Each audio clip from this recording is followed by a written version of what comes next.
Broadcasting from the business capital of the world, this is the Podcast Business News Network.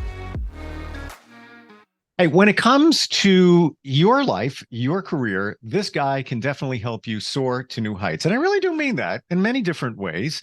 He's got an amazing... Thank you. Well, I don't want to use a pun, but it really is true. Yeah. He's got an amazing aviation background, but even above that, bless you, by the way. Thank you. And I don't mean to pun again, but above that, he's also a Marshall Goldsmith certified executive coach and founder of Coaching for Relevance. He works with all different types of people, teams, executives, individuals, to help them attain the height of their career and their life. And he's back with us. Good to have him back too. Randy Swaim is on the program. Hi, Randy. How you doing? Good to be here with you, Steve. I'm honored to be here as always. Yeah, it's great to have you here. You bring such insight and fresh perspective. And today we're going to center on the space program and a look at that, but how it pertains to also reaching your goals at the same time. And you had a stat before about those that I think it was went into space and their age within their families, I believe. Yeah, what it was, and it's just sort of interesting. And as you said, I think it's sort of a good picture of that can get leaders sort of thinking about something. And the basic picture is just simply this. And I don't remember the exact percentage or whatever, but what I will say is that what my understanding is that when you look at the space program and the growth that it's taken, it's probably not so much there now as it is. But when it first came out, I think it was early on, I think the first 21 or 23 people that actually qualified and went through all the work and the effort and commitment to gain that. The first 21 or I think 23 people that went into space, if I remember correctly from what I've heard, is that they were all the oldest child in their family. They were the firstborn in their family. And it's sort of an interesting insight that I just sort of throw out in general. And this is sort of relating to a Rising Stars aspect. And I think, Rising Stars is one of the programs that I can use that if you can envision an executive leadership development process that parried down to where a 12 to 16-year-old could understand it. And I think on previous shows, I shared one of the most amazing questions I ever got in a coaching engagement was from a 9-year-old girl, and it was priceless. And it was amazing for her when she sorted out the answer and everything. But it's I have to ask you, what was her question? I can't let that go. Okay. Well, you know what? We'll do that. But it's really great because it's a good picture for somebody who's really there. And I'll just share this with you. And I think you and everybody else at PBNN knows that probably in another, I'm guessing probably 2 months or maybe by the summer, the 78-minute television documentary movie about my journey is going to be published and everything. And one of the things that I include in that is this one aspect, because I'll share this. It was and this is a good entry into kind of what we were talking about. But a client that I had was a defense attorney, and as he said, he got so much value out of how I coached him because I was coaching him on some aspects of leadership and strategic planning in his law practice and things like that. And he asked me if I would come alongside and bring the Rising Stars process and just work with some of the youth in his apartment complex. And I told him, I said, you know what, I'm not going to charge you anything for it. I know you'll talk me up. I said, so yeah, let's do that. And there was only about 5 young people in the class, but it was very well worth it. But one of them was a 9-year-old girl, and another one was a 12-year-old girl.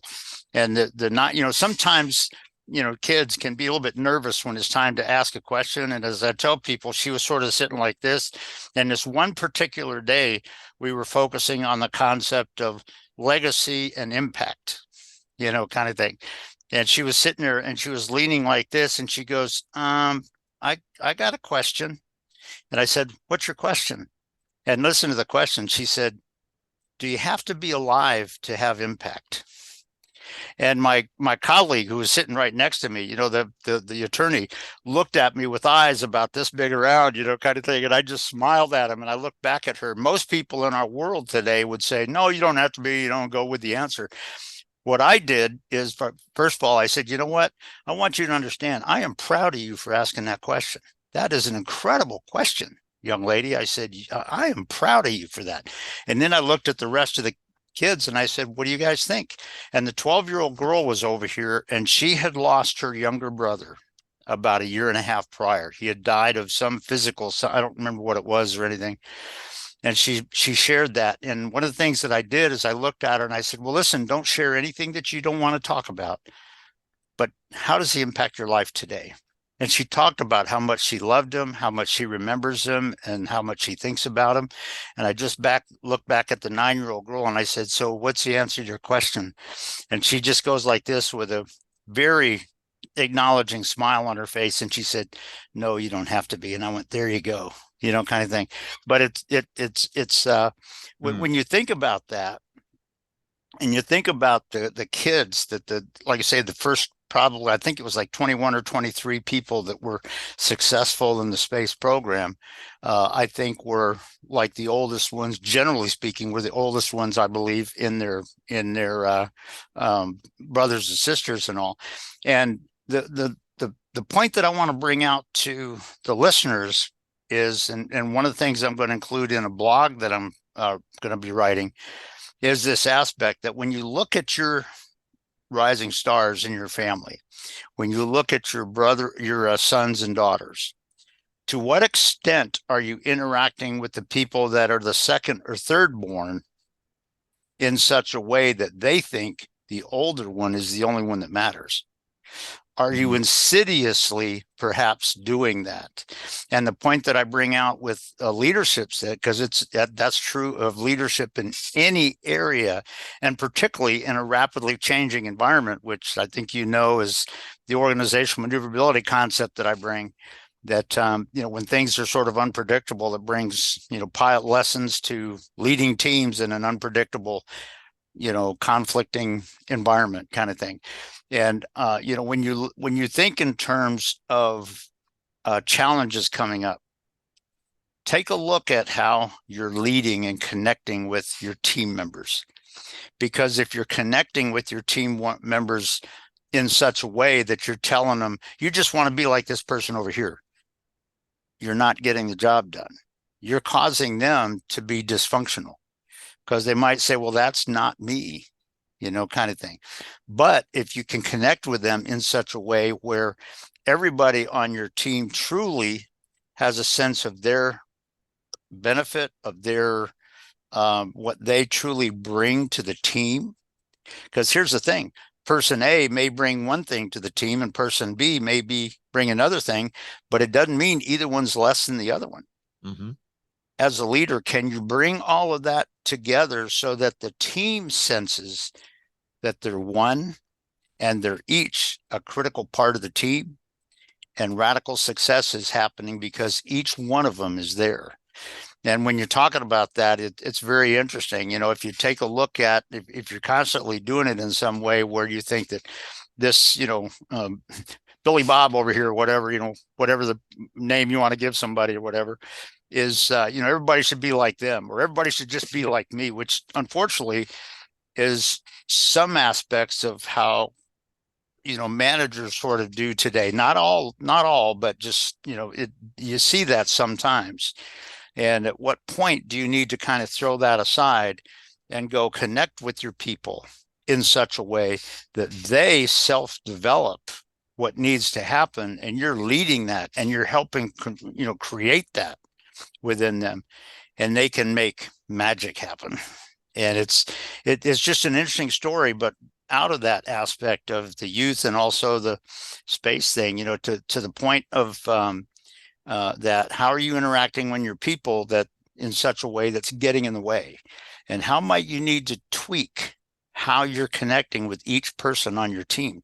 Because, guess what? Nobody's exactly the same. And everybody wants a sense of ownership too. Bingo. Feel that they're part of it. That's exactly right. And you know what? If you interact with them in a way where they feel like they have ownership in here of it, they're going to get there. But if you're constantly saying, well, you just have to do what he's doing or she's doing or this or that, you're missing the boat. And to be honest, that's not leadership. Do you think, Randy, looking back at those who went into space and the 21, 23 astronauts, if you will, and they were the oldest in their family out of all the kids, do you think that after they were born, their parents, and nothing against their parents, but do you think they kind of just took their foot off the gas and said, because the firstborn always gets a lot of attention because, first time parents, like, let's everything focus on him. I've never done this before. And then the second one comes along. Yeah, it's a little bit easier. Yeah. Okay. Third one comes along. Yeah. I don't worry so much about that. Just chill out. Go for it. Yeah. Yeah. Do you think that may be what happened in their families and not unlike any other family? I will tell you this. I honestly don't know. But I will say I'm asking your feeling. I got you. My feeling is I tend to think that they probably didn't do that for one simple reason. And that is the aspect that the people that truly launched into space, I think for the most part, had really learned leadership. And yet, if you look at the whole concept of Apollo 13, where everything that happened that, they would never have expected, kind of thing. And they went out and they had to work together, even though there was some stress. They needed to work together. They needed to come up with the radical solutions in unexpected environments and go out and figure out how we're really going to do this. And I got to tell you, you just changed my view of all of this, because in what way? In that the oldest born felt that they needed to have some leadership skills because they're the oldest. So they're guiding their younger siblings. So they just invariably just took charge. I got you now. But the other part of leadership is when it's not so much just doing that, but you're creating that leadership growth in your brothers and sisters or in your team in such a way that they may come up with a solution because they were thinking about it and their thinking and imagination and vision was not squashed. They may come up with a radical solution that makes you, the leader, go, wow. You'd be surprised at how many times, I mean, not a million or anything, but a reasonable number of times when I'm working with a coaching client, that when I ask a question, you see the client look at me and they go, boy, I never thought of that, and that's what leaders do. And it's way, a lot of times where you're working with your youth or when you're working with your team in a challenging, stressful environment. Are you really connecting in a way where they are truly growing and becoming in your team to make your team better? Or are you doing it in a way which kind of insidiously causes them to kind of shut down a little bit and just close off their mind? And that, unfortunately, you see some of that. You see some of both of that all around our society. And I will tell you that you'd be surprised when I'm working and certifying and evaluating pilots. And by the way, don't take this as across the board thing on pilots. I'm not meaning that. But you'd be surprised at how many times, because of my understanding of neuroscience and how the brain gets involved and doesn't and all that kind of thing, a lot of the debriefing comments that I have, and there's been a number of times where when I have to retrain something on a recurrent check ride, the issue was not so much their stick and rudder skills, it was how their thinking got involved. And it's and that's a key part of it when you talk about the development of the brain and the mind and the vision and the creation. If you're just keeping that on the older sibling, the others are not getting there, and they may not be able to reach their goals. And so there's a lot of that aspect of it that is involved with youth, but also space travel, kind of thing. Sure. Obviously, because guess what? A lot of things can happen that you did not expect out there. Obviously, Apollo 13 was one of those. And but there's In pilots, that can happen. And so one of my big goals is I don't just tell the pilots what to do when I'm training them. I help them develop in their mind the picture of what's real on this and how might I need to really change that thinking just a little bit. And It that's how seems you like make really good people. it seems that it's the difference between those who are just alive and those who thrive. And Bingo. you know, even the younger siblings, they could just, be moving life forward, and that's all good. But Mm-hmm. their older sibling seemed to thrive Uh-huh. because he or she took charge of the Right. situation and became a leader of the family. Uh-huh. And same thing within an organization. If Yeah. those are empowered to thrive, then they're going to kind of step up, as opposed to, yeah, I'm here phoning in another day, just moving Yeah. forward, and it's all Yeah. good. And if the key people in your or in your group or in your team are thriving to the extent that they're squashing the thriving part of your team members, that's not what you want. And as a leader, if you see some evidences of that, how are you going to change that? Does it mean that somebody's got to be, hit in the head? No, not at all. But they need to be aware of that part of leadership. And that's what a lot of people miss. Can we go back to the aviation Sure, thought you bet. when you said on the debrief with pilots, and it's usually not the mechanical skills, but it's more the mindset. What do you hear specifically from them? Can you give some examples of that? I'd love to see it from that viewpoint. What I will do is people tend to be in our whole society in general tend to be taught in a way where I'm just going to teach you the academic things so you can fill the squares and we'll go home kind of thing. Mm-hmm. But guess what? In flying and all that, it ain't that. Things are going to happen that you couldn't predict. And I've had one time, in fact, one time just this last week or so, I my debriefing comment to one client on one maneuver. It wasn't and I told them, I said, it's not about your stick and rudder skills at all. I said, what happened is your brain was getting distracted because you were thinking about all of this other stuff without really focusing on the priority of the moment. And when you talk about situational awareness, it's that aspect of focusing on the priority at that moment. Now, are you aware of the other things as other factors may come on scene? Yeah. But you know what? Your situation awareness, do you have clarity on what the real important thing is at the moment? And here's the thing, in the next 3 or 4 or 5 seconds, it may be terrible if I go over here and think about this. But you know what? In 12 seconds, all of a sudden, that's a good time to do it. And that's part of situational awareness in people, in pilots, in people, and particularly if you're leading teams in a rapidly changing, challenging environment.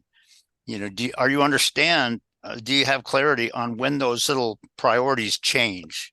And are you doing it at the right moment so that your brain's not getting in the way of what you need to do right now? And so it's just some aspects about that brings aviation, but also this whole picture of the neuroscience aspect really to it. It's not just filling academic squares. It's getting that real clarity on what do we need to do, and does your team have clarity on that so that your team can do that when you're not there. Got a question. Sure. Instant feedback, steve@gmail.com is how you can reach us. Jeff is in Camden, New Jersey. He says, I'm a manager at a medium-sized company. Uh-huh. How can I better motivate my team? Interesting love.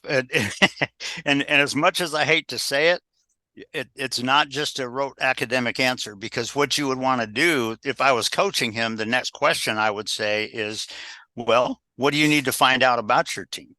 Because the real answer to his question is not so much how can I motivate them, but how do you connect in and learn about what motivates those people?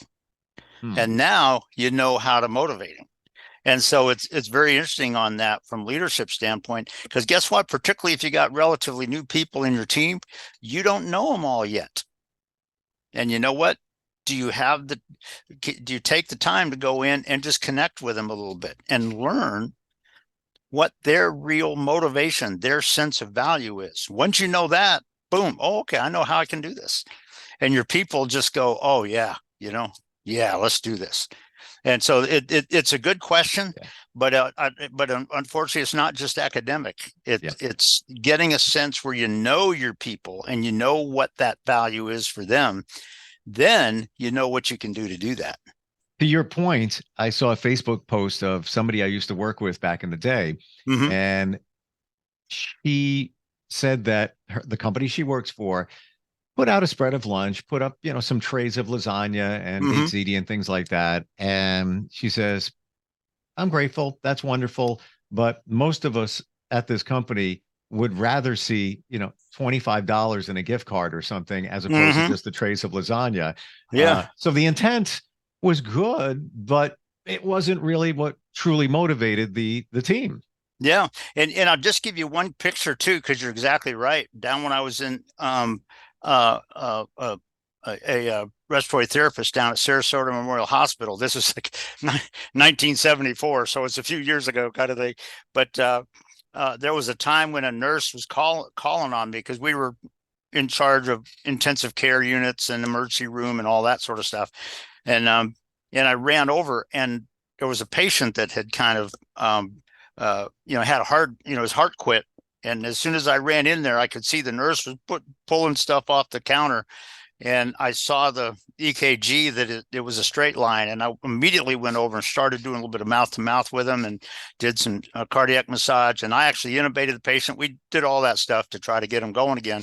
But when it was all over, that nurse, that she was the head nurse of ICU, and we were in two different departments. I was a respiratory therapist, she was nurse, but when she came up, and my colleague, who was a fellow therapist, was there, she and I were standing there because we had worked together without even having to verbalize anything, without even talking. We knew what was required and we got it done. But the nurse came up to me after it was over, and she looked at the two of us and she said, "Oh, can I share something with you?" And we said, "Yeah." And she said, "I'll work with you guys any day of the week."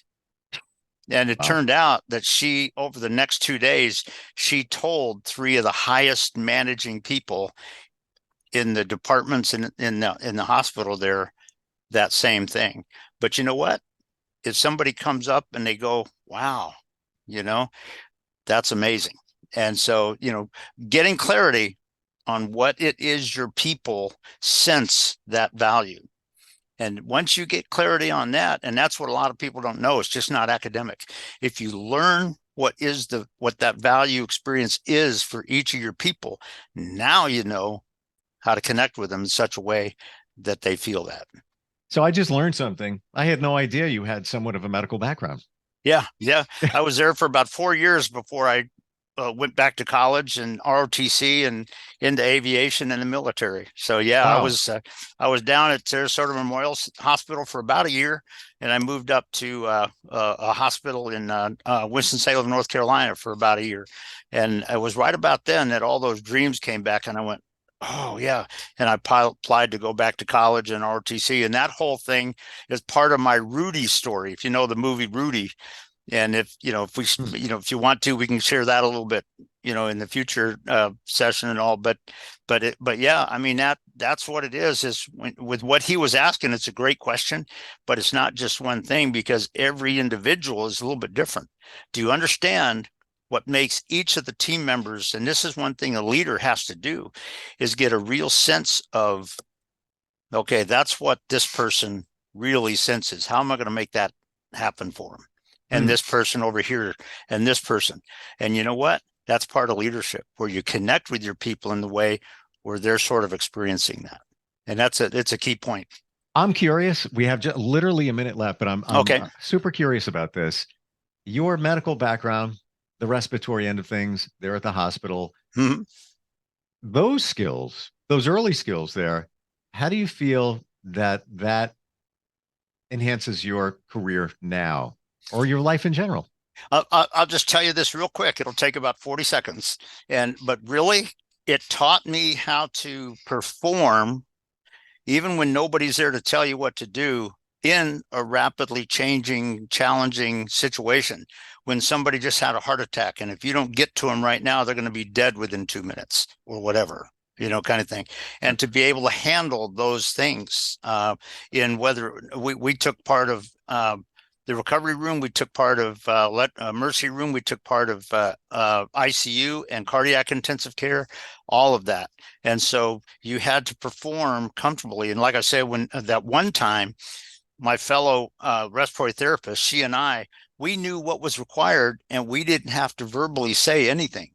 And when I was getting ready to intubate the patient, she had already got the endo tube out in the laryngoscope and laid it down next to his shoulders. And as soon as I saw that, I went, yep, and I was able to do it. So that's the big thing that it brought me into my journey, is being able to perform when things may feel out of control, even when the leader's not there to tell you what to do.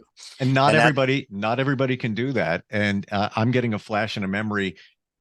My friend John, back in the day, mm-hmm. he was a radio engineer, knew him for decades. He was the go-to guy. Go to John. He'll fix anything. He can get it going. Last minute, back on the air, all of that. Last minute mm-hmm. guy. He pivoted and trained to be a 911 operator. And he was in the fire department. He had all that experience. He would show up at, catastrophes, all good. Yeah, he has my compliment. However, he lasted 1 day. Yeah. Because it was that rapid situation, dealing with calls, the responsibility, a lot of it even dealing with calls that involve children. Mm-hmm. And he couldn't do it. And I was actually very surprised, and all good, but not everybody can do what you're describing. And I guess you don't know until you're dropped in and see. And you know what? Sometimes you drop in and you learn, sometimes it's just a challenge and you go, okay, let's overcome the challenge. Sometimes though, this is not what I want to do. Right. And, with my whole journey in medicine and military, fighter aviation and all that, guess what? That's been most of my life, is being functional in that sort of environment.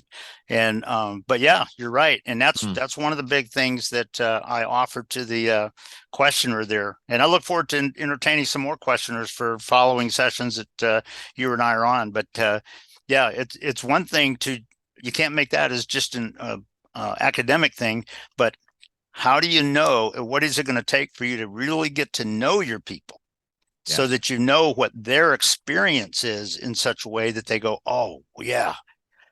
And then you know what you need to do. And so it's pretty cool. And the most important thing is you got to know your staff. You got to know what a concept. Yeah. Imagine that. That's right. Randy, it's always great talking with you. Love your stories and the insight, and learn so much. Coachingforrelevance.com is the website. You're available to help everybody reach their potential, be it an executive, be it an individual. It doesn't really matter, but free consult call. Do you offer that? What I tell people is I don't do cold sales calls. I just get to know people and I make relationships. You know what? If somebody calls me and they have a need for something, will we come up with something? Yeah. But I don't do sales calls. So if somebody just wants to have a chat, then feel free. And if they can go to my website, and at the bottom of the website, you'll see my cell phone number on there, my email. Sure. So it's pretty cool. Yep. Coachingforrelevance.com. Randy, thank you so much. I appreciate it. And look forward next time we get together, and looking forward to, I guess we call it your life story coming out soon. I'll tell you what, we'll look forward to it, man. I welcome getting together with you next time. Yep. Awesome. We'll be right back. Are you looking for even more of the podcasts and hosts that you love? The Podcast Business News Network is proud to announce that you now have even more ways to listen live. Check out the MyTuner Radio, online radio box, and Simple Radio apps on iOS and Android, or find us online. Search for Business News Network on mytuner-radio.com, or search Podcast Business News Network on streama.com and onlineradiobox.com/US. Take your podcast on the go and don't miss a minute of the action.